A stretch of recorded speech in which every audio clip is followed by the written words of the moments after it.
নমস্কার বন্ধুরা, good evening, শুভ সন্ধ্যা। আমার রান্নাঘর ফেসবুক পেজে আরেকটা ভিডিও নিয়ে আসলাম।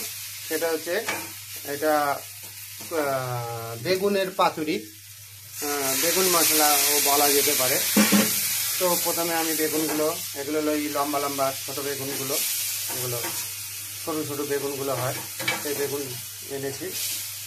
10 টাকাতে এনেছি, মানে 500 গ্রামের মতন বেগুন। আর সেটাকে আমি ভালো করে কেটে নিয়েছি, ধুয়ে নিয়েছি।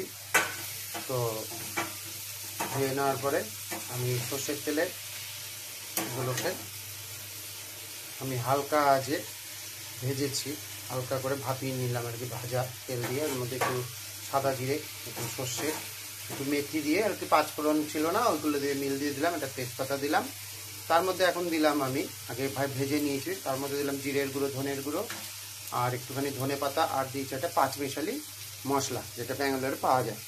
তো এখন আমি একটুখানি মশলাটাকে কষিয়ে নেব। কষিয়ে নেওয়ার পরে একটু জল দেবো, গা মাখা মাখা যাতে গ্রেভি হয়, গা মাখা মাখা থাকবে। তবে লাস্টে ধনে পাতা দিয়ে নামাবো। এটা হচ্ছে পুরোপুরি নিরামিষ, আজকে সোমবার, এই জন্য পুরোপুরি নিরামিষ। এটাকেই আবার মডিফাই করে একটু পেঁয়াজ রসুন দিয়েও করে খাওয়া যায়। আর সর্ষে বাটা, মেন হচ্ছে সর্ষে বাটা। এখানে আমরা সর্ষে বাটা পাই না, আমাদের দেখছিও নেই, তো সর্ষে বাটা করতে পারিনি। সর্ষে বাটাটা বাদ গেছে। এটা যদি সর্ষে বাটা করে একটু জল দিয়ে গুলে সর্ষেটাকে এর মধ্যে দিয়ে দেওয়া যায়, তাহলে যে একটা ফ্লেভার বেরোয়, সর্ষের যে একটা ঝাঁজ, ওফ, দারুণ খাবেন, একদম চেটে পুটে খেয়ে নেবেন এক থাল ভাত। আর সঙ্গে তো রুটি হলেও কোনো ব্যাপার না রাতের বেলা। তো এইভাবে আমি রান্নাটা করছি। আমার ফেসবুক পেজটাকে আপনারা লাইক, শেয়ার, কমেন্ট করবেন, পাশে থাকবেন। আর সবাই ভালো থাকবেন, সুস্থ থাকবেন, আনন্দে থাকবেন।